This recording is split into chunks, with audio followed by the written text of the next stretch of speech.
think I'd piggyback on Poe there. I think really on the website you would have perhaps a purpose section that would be the brand foundation and talk about the impact that you're trying to create overall, and perhaps then what you have is the impact report, which is time stamped as proof that you're actually following through on your purpose.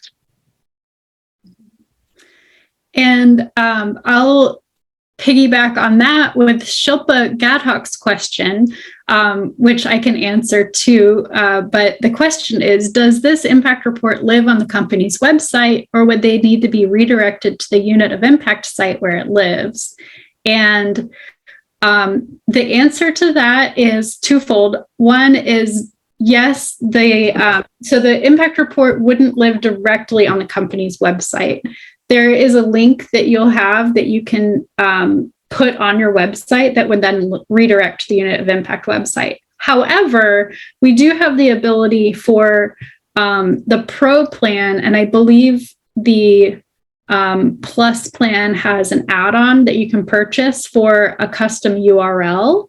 So if you wanted to have a website, a subdomain that was impact.yourwebsite.com, that could be where your impact report lives, so that it is branded for your company completely. So that is an option. Annie also circled back on clarification. So what it was, does the BIA or B-Lab define impact? And is this definition what was used for the 4 categories? Who determines what impact is? When directly linked to SDGs or materiality with the ESG, impact is defined and measured very specifically, which is different than volunteer hours, donations made, etc. Yeah, well, I'll take a quick cut on that. I think impact gets into quantification rather than just qualification. So for instance, you could have volunteer hours, you spent 100 of them. Well, that doesn't do a very good job of talking about the impact. But if you are able to say that those 100 hours were put in rebuilding trails for a quarter mile of trails for the land trust, that one demonstrates some real world impact. So what you're looking for is ways to add context to actually characterize the impact. All right, so the next question comes from Clayton Bailey, who asked, to what extent is it permissible to use informed estimates rather than hard metrics? Ooh, good question. One of the things we like to say is that we are not a certification. So unit of impact is not a certification. So we are kind of relying on you to be honest about what kind of data you're putting there, and it to be good data, not garbage data. And we're hoping that you are using other certifications and other certifying bodies to kind of make sure that you're honest about what you're putting in there. We just don't have, we're a new startup. We just don't have the bandwidth to do any kind of verification, and nor do we intend to. So obviously informed estimates is okay, I suppose. Hard metrics, again, comes back to that transparency and honesty. Having fewer things that you can stand, numbers that you can stand by is probably a better approach than lots of numbers that are kind of all maybe a little wishy-washy. What are your thoughts on that, Elisa and Russ? I think I would second that. I think the whole idea is to actually have some substantiation for the work that you're doing, and if you can get close enough to informed estimates, that almost says to me that you're looking backward in time. And if we go to that whole idea of having a system in place where you can keep track of this on an ongoing basis, then you don't have to worry about that. And if you're ever asked to support one of your statements that you put out there by a customer, an employer, what have you, you have a great reference to rely upon. Yeah, the last thing you want to do is to have this backfire on you and kind of be, thrown in the whole greenwashing category. Right. Yeah. I think that goes with the ability to track what you can. And for small companies, sometimes you don't have a lot yet, but you can always build on it in the future. Great point. All right. So there's a follow-up comment about the definition of impact from Michael Shipp, who said he'd be super interested to hear if there are any guidelines on how people should be communicating and investing in how they define impact. Wow, that's a good one, Michael. I'm unaware of a universal standard for it. I think the space is pretty fragmented around it, and that probably calls for development of something that would be more unified. And I don't know if either Elisa or Polina are aware of something, or if somebody on the call is aware of something that's used almost as a universal standard for that. I always go back to the numbers and context within those numbers, which is, not only are you giving money to a food bank, how many meals is that providing? How is that affecting the lives of the families who are reliant upon that because they're food insecure and what have you? I wonder if SDGs and the UN SDG kind of framework helps to answer this question or not, because that's a pretty comprehensive system for looking at, how to kind of even categorize impact and impact work. I think that's a really good point. Okay, so another question we have from, I'm sorry if I say your name wrong, but Zachariah Levine.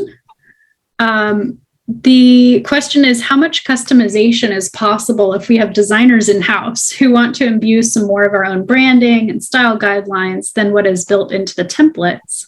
I could envision using your tool to complete 70 to 90% of the content and design work, and anticipate that our marketing team could add some brand-specific styling to get us over the finish line. I'll take a stab at answering that to begin with.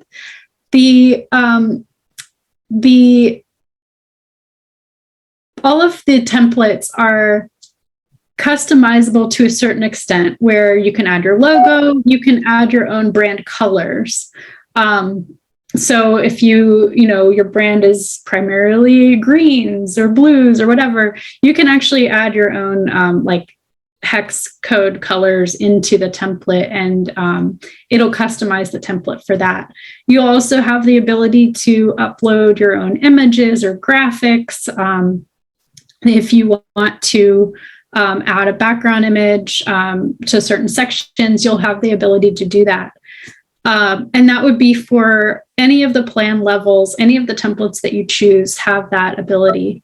One thing that we are wanting to build out isn't quite there yet, but it is coming, is that for the pro plan, that we want to be able to allow companies that do have are bigger companies that have a more established brand, style guide, a whole marketing team, a in-house designer, all of that, the ability to more intentionally and very detailed editing and modifications of the templates to really customize it. So that is a planned development.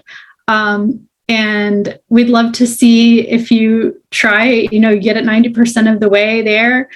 There might be some things that we can also help you with. We are pretty hands-on with our customers in terms of helping them take their impact report to the finish line. If there's some stylistic tweaks that need to be made or anything like that, we're here for you.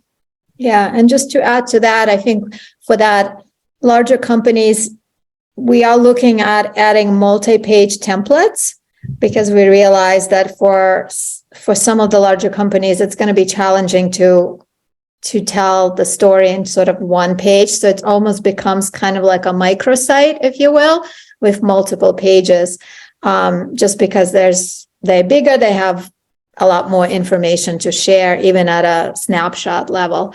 So that's also in the works.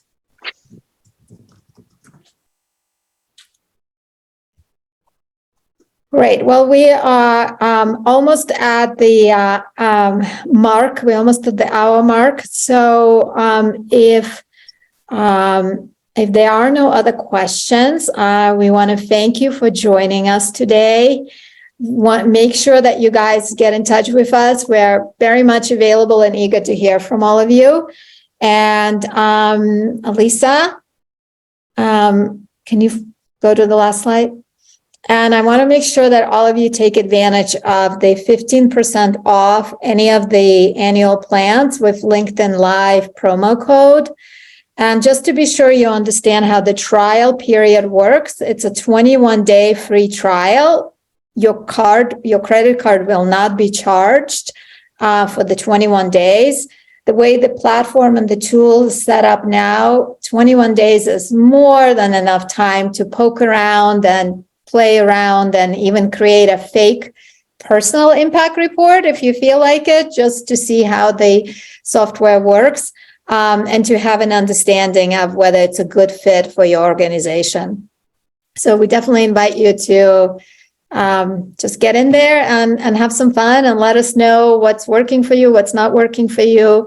We are actively building and developing the tool. So this is the time that we want to kind of test it out and hear from folks who potentially will be using it. All right. Elisa, Russ, anything else before we wrap up? No, I just say thanks for sharing your time and talent with us today. Yes, thank you. All right, you guys, we'll see you online and on social. And thank you again.